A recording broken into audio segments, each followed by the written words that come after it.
Pour le coup, j'ai décidé de foncer un peu le rouge de son ensemble.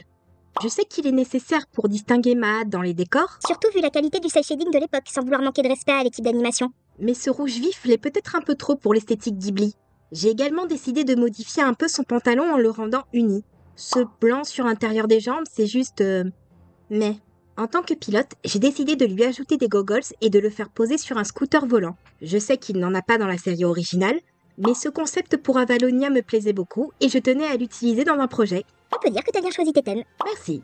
Si je devais réécrire l'histoire, je ferais du Skyland des morceaux de terrain envoyés et conservés dans les cieux par des scientifiques il y a des siècles pour échapper à un mystérieux cataclysme avant d'être séparés de la Terre par une mer de nuages impénétrables. Aujourd'hui, seules quelques personnes connaissent la vérité tandis que le reste de la population considère la Terre comme une légende. On aurait toujours le délire de la sphère, des Seijin et du reste, mais en un peu plus proche du château dans le ciel. Dans ma révision, Mahad et Lena seraient des orphelins qui survivent de petites livraisons entre les différents secteurs du bloc de Babylonia. Quand les pouvoirs de Lena sont découverts par la sphère, Yel doit fuir et se retrouve à partir en quête du bloc d'Angkor qui permettrait de traverser la mer des nuages et d'enfin toucher la terre ferme.